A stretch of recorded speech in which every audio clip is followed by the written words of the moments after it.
أعوذ بالله من الشيطان الرجيم بسم الله الرحمن الرحيم يا أيها الذين آمنوا اجتنبوا كثيرا من الظن إن بعض الظن إثم ولا تجسسوا ولا يغتب بعضكم بعضا أيحب أحدكم أن يأكل لحم أخيه ميتا فكرهتموه واتقوا الله إن الله تواب رحيم صدق اللہ العظیم۔ یہ آیت نمبر 12 ایک ہی آیت ہے سورہ حجرات کی۔ جیسا اس سے پہلے آپ نے بات آئی ہے کہ جو ہے پہلے تو اللہ کے رسول کا ادب کیا بیان کیا گیا، صحابہ کرام مقام بیان کیا گیا، اس کے بعد آپس کے تعلقات جب بگڑ جاتے ہیں تو کیسے درست کرنا ہے، وہ کیا صفات ہیں جس سے تعلقات بگڑ جاتے ہیں۔ تو کل 3 باتیں آئی تھیں کہ ایک دوسرے کا مذاق نہ کریں، کسی کو تانے نہ دیں، کسی کو برے القاب سے یاد نہ کریں۔ آج 3 باتیں۔ اے ایمان والو، بہت زیادہ گمان کرنے سے بچو، بے شک بعض گمان تو گناہ ہے، اور تم کسی کا عیب مت ٹٹولو، اور نہ کوئی کسی کے پیچھے کسی کی برائی بیان کرے۔ کیا تم میں سے کوئی چاہتا ہے کہ اپنے مرے ہوئے بھائی کا گوشت کھائے جس سے تم کو گھن آئے؟ اللہ سے ڈرتے رہو، بے شک اللہ تعالیٰ بہت توبہ قبول کرنے والا اور رحم کرنے والا۔ اللہ سے تفسیر میں حضرت نے لکھا ہے اے ایمان والو، بہت سے گمانوں سے بچا کرو، کیونکہ بعض گمان تو صریح گناہ ہوتے۔ آگے گمان کتنے قسم کا گمان ہے؟ گیسنگ ہوتا ہے میرا گیسنگ ایسا ہے، دیکھو سر اس کے بارے میں گیس کرنا کیا ہے۔ اس لیے ظن و گمان کی جتنی سب کے اقسام کی تحقیق کر لیا کرو، کون سا گمان جائز ہے، کون سا گمان ناجائز ہے، کس حد تک جائز ہے وہ بھی۔ کسی کے عیب کا سراغ مت لایا کرو، اور کوئی کسی کی غیبت نہ کرے۔ کیا تم میں سے کوئی یہ بات پسند کرتا ہے کہ اپنے مرے ہوئے بھائی گوشت کھا لے؟ تم اس کو برا سمجھتے ہو، تو غیبت بھی اسی طرح۔ اللہ سے ڈرتے رہو، بے شک اللہ بہت توبہ قبول کرنے والا اور مہربان ہے۔ یہ آیت باہمی حقوق و ادا معاشرت کے متعلق احکام پر مشتمل ہے۔ اس میں بھی 3 چیزوں کو حرام قرار دیا گیا ہے۔ اول ظن، دوسرا تجسس، اور تیسرے غیبت۔ ظن کے معنی گمان کے ہیں، اس کے مطلب قرآن کریم نے فرمایا کہ بہت سے گمانوں سے بچا کرو، کیونکہ بعض گمان ہوتے ہیں۔ تو معلوم ہے ہر گمان گناہ نہیں ہے بھی کو۔ تو کون سا گمان گناہ ہے، کون سا نہیں ہے، اب یہاں تفصیل لکھا ہوں۔ گمان کی 4 قسمیں ہیں۔ ایک حرام ہے، دوسرا کرنا واجب ہے گمان رکھنا، تیسرا مستحب ہے، چوتھا جائز۔ ظن حرام یہ ہے کہ اللہ کے ساتھ بدگمانی کرے۔ اللہ کون سا چکر ہے ہمارا؟ اللہ سے بدگمانی تو کفر کی بات ہے، معلوم۔ اللہ کیا اچھا نہیں کرتا، جو کیا اللہ کیا اچھا نہیں کرتا، ایسا دل میں بٹھا لیتا ہے آدمی، تو کون سا اچھا کرا سا ہمارا اچھا کرا سا اللہ۔ تو اللہ سے بدگمانی جو ہے یہ کفر کی بات ہے، یہ تو حرام ہے۔ تھوڑے لوگ کھلا بولتے رہتے اللہ کون سا اچھا کرا صاحب، کیا اچھا کرتا انہیں، تم ایسا بولتے ہیں اللہ سب اچھا کرتا ہے، اچھا کرتا ہے، کیا اچھا کرے اللہ، اس کو جوش بولتے رہو، کیا ایسا اسے روکنا ماننے ہوتا ہے، یہ سب ہمت سے کیا اس کے بے لگام گھڑی پھر بولتا رہتا ہے، یہ حرام ہے۔ دوسرا واجب کون سا ہے؟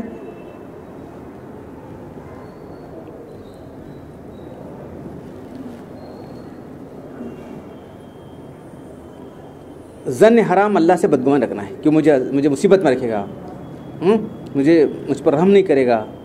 تو حضرت جابر اللہ لا یموتن احدکم الا وہ یحسن الظن باللہ، تمہیں کوئی سال میں موت نہ آئے اس کو مگر یہ کہ اللہ سے اچھا گمان رکھتا ہوں۔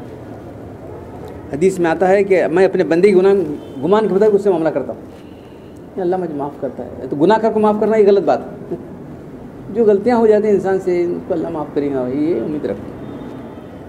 بندے سے ویسا برتاؤ کرتا ہوں جیسا وہ میرے ساتھ گمان کرتا ہے۔ اب اس کو اختیار ہے جو چاہے گمان کر لے، اس سے معلوم ہے حسن ظن فرض ہے، اللہ سے اچھا گمان کرنا تو فرض ہے، اور بدگمانی حرام ہے۔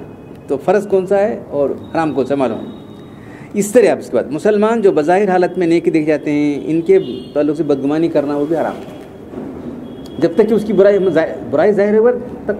برائی ظاہر نہیں ہوتی تو کیا بول سکتے، کچھ نہیں بول سکتے، ہاں اچھے ہیں سب، بس دیٹس آل۔ اب یہ نہیں بولے تم سے معاملہ کرو، تم ان سے تعلقات پیدا کرو، یہ نہیں بول رہے۔ اپیرنٹلی تم جو دیکھ رہے ہیں بس ٹھیک ہے، اس سے زیادہ کچھ نہیں۔ ادھر گھس کو دیکھنا وہ کیا ہے، تم کون کرو کر رہی ہیں۔ شادی کرنا ہے تمہیں، وہ کیا بھی کرنا ہے تو وہ آگے انکوائر کرو، تمہیں اس سے کیا معاملہ کرنے کا بھائی، ایک بزنس کرنا ہے سب مل کے، اب اس کے بارے میں انکوائر کرو کیا ہے تو ہے، لیکن کیا معاملہ تھوڑا سا کیسے ہیں کیا ہیں یہ سب بعد میں انکار کرو.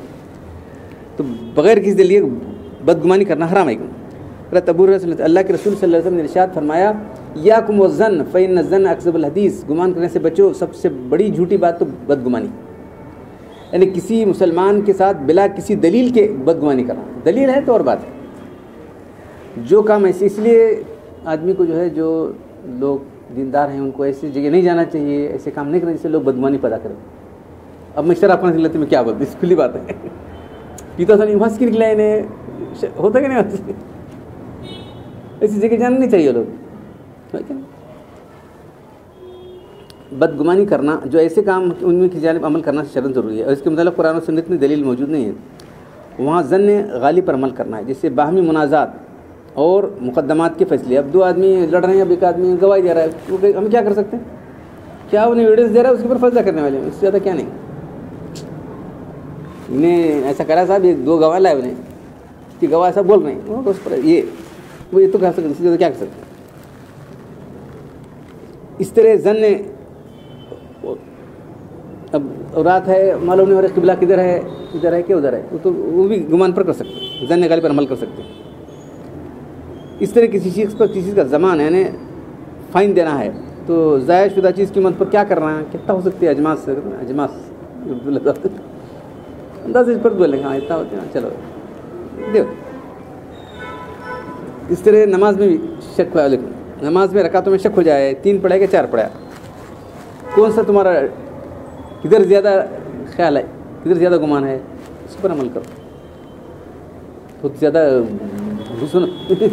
دماغ کو ککرو نہ کرو. 3 پڑھے ہو چلو، اور ایک پڑھ لو تو جیسا وہ کر لو، اور کیا کرتے. 3 رکعت پڑھی تو دیکھ چوتھی، ہاں ہمارے یقینی 3 رکعت قرار دے کر چوتھی پڑھ لے جب بھی جائے. اور مستحب گمان ہے کہ ہر ایک ساتھ اچھا گمان رکھے، کسی کے بارے میں بدگمانی نہ کرے. کسی کو بدگمانی رکھے آتا وہ سلسلہ شروع ہو جاتا وہاں سے.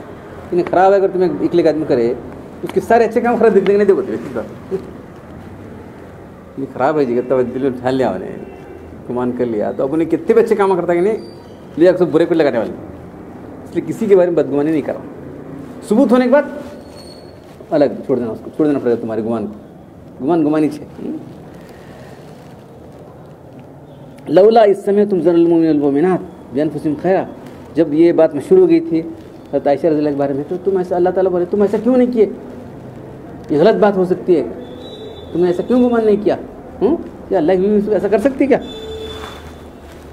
اور ایک حدیث میں آتا ہے ان من الحزم سوء الظن، احتیاط کی بات ہے کہ بدگمانی کرے. بدگمانی کرنے کا مطلب یہ ہے کہ بدگمانی کا مطلب کسی سے معاملہ کرنا ہے تو جب تک صحیح پروف نہیں ملے آئے یہ نہ کرو، اس معاملہ نہ کرو. کسی سے معاملہ کرنا ہے، نکاح کرنا ہے، بھائی کوئی کانٹیکٹ سے مل کر بزنس کرنا ہے، تو یہ احتیاط کی بات کی جا رہی ہے. کسی شخص کو چور یا غدار سمجھے بغیر اپنے معاملے میں انہیں کیا نہیں، ہمارا ہمیں احتیاط کرنا ہے، اس سے کچھ بول رہے ہیں ہمیں اپنے لیے کر رہے ہیں. دوسری چیز جس سے اس آیت میں منع کیا گیا تجسس، یعنی تلاش کرنا، اس کا سراغ لگانا. ایسا کی کرتا ہوں گا، میں دیکھ رہا ہوں، میں دیکھتا ہوں کیا کرتا ہوں، کہاں جا رہا ہے، کدھر جا رہا ہے، وہ لے کیا کرتا ہوں اس کی سب کھوتے بلا ضرورت تو کیا لگانے کا، مالک کیا کرنا، کدھر جاتا ہے. تجسس. دوسرا مطلب تحسس، تجسس سے کیا ہے، تحسس سے، دونوں کے معنی تقریباً متقارب ہیں. تجسس جیم کے ساتھ ہے، جس سے امر کی تلاش کیا جاتا ہے اور جس کو لوگوں نے چھپایا ہو. تحسس جو ہے مطلق تحسس، احساس سے تمہارے معلوم ہو جاتا ہے. تجسس جو ہے تحقیق کرنا پڑتا ہے، تحسس آسانی سے ہوتا ہے دیکھنے سے. ایک حدیث میں اللہ کے رسول نے ارشاد فرمایا ولا تغتابوا المسلمین ولا تتبعوا عوراتهم، مسلمانوں کی غیبت مت کرو اور ان کے عیب کی جستجو میں مت لگو. جو شخص مسلمانوں کے عیب کی تلاش کرے گا اللہ اس کے عیب کو ڈھونڈے گا. اللہ جس کے عیب کو پیچھے لگ جائے گا اس کو گھر بیٹھے رسوا کر دے. اللہ ایسا ہو جی اس کا اگر سب جنے بولتے رہتے ہیں سب گھر میں چھ انہیں اس کی ساری برائیاں اللہ تعالیٰ کر دے. اس لیے کسی مسلمانوں کے عیب کو نہیں تلاش کریں. چھپ کر کسی کی باتیں سننا، کیا باتیں کر رہے ہیں، چھپ کو سنا، دیکھو سب بات چھپ کو سننا غلط. یا آدمی کو ایسا کرے کہ جو ہے چپ سوچ کر دکھانے کا، سویا نہیں سب باتیں سنا، میں چپ سوچ کر کرا تھا، میں سوچ سمجھ میں باتیں کر رہے جانا سب. یہ بھی تجسس میں داخل ہے. البتہ کسی کے نقصان پہنچنے کا اندیشہ ہے، کسی مسلمانوں کی حفاظت ہے، تو ایسی خطبہ تدبیریں جائز ہیں. اب یہ دو چیزیں ہیں، ایک تو جو ہے گمان کرنا، دوسرا جو ہے تجسس کرنا، تیسرا غیبت کرنا. غیبت کی تعریف یہ ہے کہ کسی غیر موجود اس کا ذکر ایسا کرنا کہ وہ سنے تو اس کو برا لگے. تو اللہ بھی میں جو ہے سو بول رہا ہوں، ہے سو بولا سچ وہ ہے غیبت ہے، جو نہیں ہے سو بول رہا تو بہتان ہے. میں کیا بول رہا ہوں اس کے اندر، وہ ہے سچ بول رہا ہوں جی، میں وہ ہے سچ بولنے سے غیبت ہے، نہیں ہے سو بولنا تو بہتان ہے اس کا. یاد رکھو، جو غلط الزام لگے وہ تہمت ہے. غیبت کی تعریف اس شخص کی غیر موجودگی میں سے نہ کہ موجودگی میں بولنا ہے، موجودگی میں بولا تو غلط ہے، وہ تو لمز ہے، اس کو سامنے بولنا اس کی برائی. تو آگے فرمایا اس آیت نے کسی مسلمان کی آبرو روزی کو جو ایسا بتایا کہ اس کا گوشت کھانا مرے ہوئے بھائی گوشت کھانے کے برابر ہوتا ہے. لمز تو لا تلمزوا انفسکم ویل لکل ہمزۃ لمزہ، جہنم ہے جو لوگوں کو تانے دینے والا ہے اور جو ہے ان کی برائیاں ڈھونڈنے والا ہے. مردہ گوشت، وہ بھی مرے بھائی کا گوشت کون کھائے گا؟ تو بڑی غلط اسی بات ہے اپنے بھائی کا مرا ہوا گوشت کھانا. اس آیت میں زن، تجسس، غیبت تینوں کی حرمت کا بیان ہے، اور غیبت کی حرمت کو زیادہ اہتمام فرمایا کہ کسی مردہ مسلمان کا گوشت کھانے سے تشبیہ دے کر اس کی حرمت اور زیادہ واضح کر دی ہے. اس کی حکمت ہے کسی کے سامنے اس کا عیب ظاہر کرنا، ابھی اگرچہ اس کے سامنے اس کا عیب ظاہر کرنا بھی تو حرام ہے، انہیں خود ڈیفینڈ کر سکتا ہے. میں کہاں ہو رہا ہے ویسا تو بولا سمجھے کر پکڑتا ہوں، کہا بتا میں کہہ رہا ہوں یہ وہ ہونے والا ہو، پیچھے بولے تو کوئی سنتا نہیں، اس لیے جو ہے بری بات، ڈیفینڈ نہیں کر سکتا، سارے لوگوں میں پھیل جاتی بات ہے.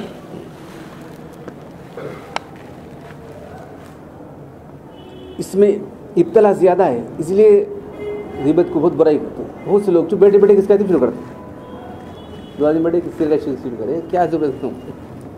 عام مسلمان پر لازم ہے جو سنے اپنے بھائی کی طرف سے تو پہلے تو سننا نہیں، سنے تو غلط ہے تو بول رہا بولو، کم سے کم اس کے سننے سے پرہیز کریں. غیبت کا سننے والا بھی غیبت کرنے میں شامل ہے.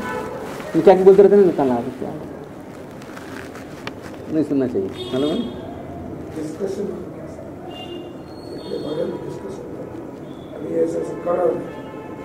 آگے ہے وہ غیبت کے مسائل ہیں. حضرت میمون رحمۃ اللہ علیہ نے فرمایا ایک روز خواب میں نے دیکھا کہ ایک زنگی کا مردہ جسم ہے حبشی کا، کوئی کہنے والا ان کو کہہ رہا ہے کہ اس کو کھاؤ.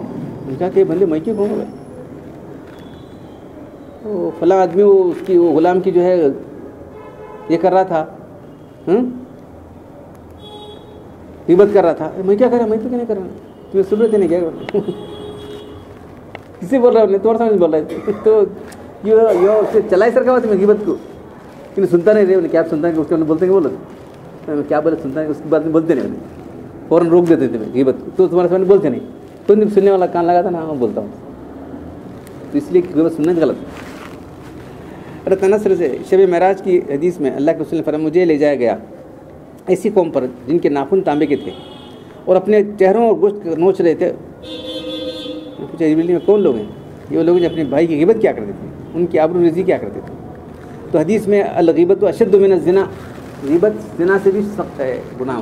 ارے ایسا کیسا، زنا کیا ہے، اب دو جنے مل کے کرے، انہیں توبہ کرے، انہیں کرے انہیں کرتی نہیں، ان توبہ کرے ہو گیا معاف. ایسا ہوں پھر اللہ معاف کرنے والا ہے، اس میں کیا، اللہ معاف کرنے والا ہے. لیکن غیبت کا ہوگا نا، جو جس کی غیبت کیا انہیں معاف کرے معاف ہونے والا. یہ حق اللہ بھی ہے، حق العباد بھی ہے. حق اللہ اور یہ حق العباد دونوں ہے. غیبت اس کی غیبت ہی اسے معاف کرنا ضروری ہے. بعض علماء فرض غیبت جب اس کے معلوم ہوگا میری غیبت کرا ہے نہیں تو جب تمہیں معاف کراؤ، اسے نہیں خبر نہیں لگی ابھی تک، اسے نیوز نہیں پہنچی تو میں ایسا بول رہے ہیں بولے تو معاف کرنے کی ضرورت نہیں، بلکہ اس سے استغفار کرو. میں بولا اس غلط ہے اگر اور جو سب لوگ ہیں میں ایسا بولا تھا ایسا نہیں ہے اگر سب سے تردید کرو.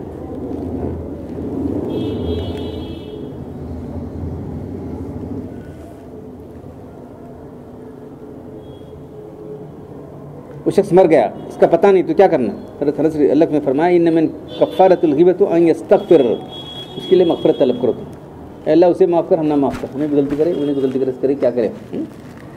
کفارہ غیبت کا یہ ہے کہ جس کی غیبت کی اس کے لیے اللہ سے دعا کرو اس کی مغفرت کرے، اے اللہ اس کے اور ہمارے گناہ معاف کر دے۔ بچے کی غیبت کرنا، مجنون کی، دیوانے کی، کافر ذمی کی، ہر ایک سے مسلمانوں بھی کرنا نہیں، کسی کی غیبت نہیں کرنا ہے، ہر ایک کی غیبت، اگر کافر حربی ہے اس کی ایذا حرام نہیں ہے، لیکن تم نے کیا کرنے ہیں، اسے کیسے پتا کہ اس کی غیبت کیوں کریں تم لوگ بلا ضرورت؟ غیبت جیسے قول سے ہوتی ہے وہ اس طرح فعل سے، اشارے سے بھی ہوتی ہے۔ کسی کی اس کی غیبت کرنا ہے، اسے لنگڑا ہے، فلاں ہے، وہ ہے، اس کی کسی اشارہ تو کر کے بتانا، یہ بھی غیبت ہے۔ اب اس کے بعد ہے بعض روایت میں آیت میں غیبت کی جو عام حرمت کا کوئی مخصوص الباس ہے حرمت، بعض روایت میں اس کی اجازت ہے۔ کیسا ہے؟ اب تمہیں جو ہے کوئی تم پر ظلم کر رہا ہے، جا کے بولنا پڑے گا نہیں، تم پر ظلم کرے گا تو اس کے خلاف ہی خلاف بول رہے ہیں، اس کی غیر مجرم بول رہے ہیں، پھر کیسا تم اس کے پاس تم جا رہے انہیں فیصلہ کرنے والا ہے، یا جو ہے فتویٰ پوچھ رہے ہیں تمہیں، ایک آدمی مجھے ایسا کرے گا تو اس کے خلاف، یہاں تو ضروری ہے، چلتا تو کام نہیں چلتا۔ تو بعض صورتوں میں اس کی اجازت ہے، مثلا کسی کی برائی کی ضرورت یا مسئلے سے کرنا پڑتا ہے، وہ غیبت میں داخل نہیں ہے، یا شرعاً جائز ہے۔ کسی ظالم آدمی اس کی شکایت کرنا ہے جو حاکم کے سامنے ہے کیا نہیں، یا فتویٰ پوچھنا ہے، ایسا کر رہا صاحب نے اور انہیں ایسا کرے تو وہ کیا کرتے ہیں، یا کسی کی اولاد و بیوی کی شکایت اس کے باپ سے، ہمارا بچہ ایسا کر رہا صاحب بولو، یہ بھی ضروری ہے، کیا کروں تو غیبت اگر جو بڑھت کیسا تو کہاں جائز ہے کہاں جائے وہ سب لکھیں دونوں، اس کی اصلاح کر سکے۔ کسی واقعے میں فتویٰ حاصل کرنے کے لیے اس کا اظہار کرنا چاہتا ہے۔ مسلمانوں کو دینی اور دنیوی شر سے بچانے کے لیے کسی کا حال بتانا جائز ہے۔ تو جو لوگ ہمارے مجالس میں آتے رہتے ہیں، ہم جن لوگوں کے بات بیان کرتے ہیں تو یہ اسی بنیاد پر بیان کرتے ہیں، ہم کو ذاتی طور پر ان کا کیا بھی نہیں ہے، ذاتی طور پر کسی سے ہم کو پرخاش نہیں ہے، بلکہ ان کی جو عقائد ہیں یا جو ان کے اعمال ہیں، ان کی آئیڈیالوجی جو غلط ہے ہم کو بیان کرنا، اس کے بغیر لوگ سدھریں گے نہیں ہوتے ایسا ہے نا کہ دینی اور دنیوی شر سے بچانے کے لیے کسی کا حال بتانا، کسی معاملے سے مشورہ لیں کہ کیا صاحب ہمیں ان کا پیغام ہے، تمہیں کیا بولتے ہیں، تمہیں معلوم رکھ نہیں بولنا بہت غلطی ہے، معلوم نہیں صاحب ہمیں اتنا معلوم ہے تو کہتے بول سکتے، زیادہ بولو نا کبھی کو بولو، ہمیں جتنا معلوم ہے ایسا ہے ان کے حال ہے، میں کیوں بول برا ہونے کہتے ارے تجھے پوچھ رہا نہیں بولا اتنا کو، تجھے نہیں بولا اتنا کو بولو، ہونے کام ہونے دیجیے، تمہیں کیا لگائیں گے بولے گا درس میں جو درس یہ نہیں حدیث کے درس میں ہی ہو، کیا ڈاکٹر صاحب ہونے کام ہونے دو، تمہیں صاحب یہ نہ کرو، اس کے خلاف بولنا نہیں، ارے کچھ ہی بات بول رہے ہیں صاحب ہمیں کرو، ان کے معاملہ ٹوٹ گیا، طلاق ہوئی بیٹی سب، حدیث کے ساتھ تم یہ کر رہے ہیں، ریوولٹ کر رہے تھے، کیسی بات ہے کیا اللہ کی کتاب سے تم ریوولٹ کر رہے تھے، کیسی بات ہے تم نے آنکھ پوچھے تک نہ کو بول، جب تم نہ بولیں گے دیکھو صاحب ہمارا پیغام ہے، تم کیا بولتے ہیں اس کے بارے میں، جہاں مجھے معلوم ہے اتنا شروع ہو، میں کیا کرتا ہوں کر لو معلوم رکھو، میں کیوں بولیں دے ہونے کام ہو جائے، کیا ایسا نہیں بولنا چاہیے ڈاکٹر کیا لگ بیٹھے ہونے کام ہونے دو، کیا تمہیں کی پتھر ڈالتے ہیں، پتھر ڈال رہے نہیں صاحب، کچھ بات بول رہے ہے بھلے میں وہ مجھے عمر ادھر پڑھائی کر کیا کرتے ختم، اس کا جو ہوا تھا ٹوٹ گیا، رشتہ ہو کو شادی ہو کو ٹوٹ گیا، اس کا ایسے مقابلہ کرنا کیا، تو اللہ سے مقابلہ کرتے ہیں تم لوگ۔ اچھا اس کے بعد دیکھو، جو شخص سب کے سامنے کھلم کھلا گناہ کر رہا ہے، شرک کر رہا ہے، بدعت کر رہا ہے، یہ سب کر رہا ہے، اس کے دن بولنا ہے لوگ جو ہم بولتے رہتے ہیں، یہ انہوں کی بولتے ہیں، ہم نے کیا دشمنی نہیں ہے، اس سے عوام الناس بگڑ رہے ہیں، جو اعلان جو گناہ کر رہے ہیں ان کے بولنا جائز ہے۔ ایک آدمی چھپ کو شراب پھر ہم نے کیا پی رہے کہ نہیں، پھر ہم نے کیا مان لو تم چھپ بیٹھو، کیا چھپ پی رہے ہو، یہ جو گناہ کر رہے ہیں لوگ کھل کر رہے ہیں، اس لیے ان کو گناہ بولنا ضروری ہے۔ اپنے فسق کو، اپنے گناہ کو کھلم کھلا گناہ کرتا ہے، اپنے فسق کو ظاہر کرتا ہے، اس کے اعمال بد کا ذکر غیبت میں داخل نہیں، بلکہ بلا ضرورت اپنے اقوا سے لوگوں کو بچانے کے لیے بولنا، ہم لوگ خام خواہ ذکر کرنا نہیں، ہم لوگ کتنے لوگ کر رہے ہیں اسی کام، ہم نے کیا کرنا ہے، جہاں اس کا برے اثرات پڑتے ہیں تو بولنا ضروری ہے۔ ان سب میں قدر مشترک ہے، کسی کی برائی و عیب ذکر کرنے سے مقصود اس کی تحقیر نہیں کر رہے ہیں، اسے ضرورت اور مجبوری بنا پر کریں. تو یہ جس کے ذہن میں ہے انشاءاللہ تعالیٰ جو ہے وہ غیبت سے بچے گا، اور جہاں کرنا ہے وہاں بولنا ضروری ہے تو بولے گا. اللہ تعالیٰ ہم کو دین کے احکام جاننے اور عمل کرنے کی توفیق عطا فرمائے. الحمدللہ رب العالمین والصلاۃ والسلام علی رسول الکریم. ربنا آتنا فی الدنیا حسنۃ وفی الآخرۃ حسنۃ وقنا عذاب النار. انت ولینا فی الدنیا والآخرہ توفنا مسلمین والحقنا بالصالحین. ان اللہ ملائکۃ یصلون علی النبی یا ایھا الذین آمنوا صلوا علیہ وسلموا تسلیما. سبحان ربک رب العزة عما یصفون وسلام علی المرسلین والحمد للہ رب العالمین.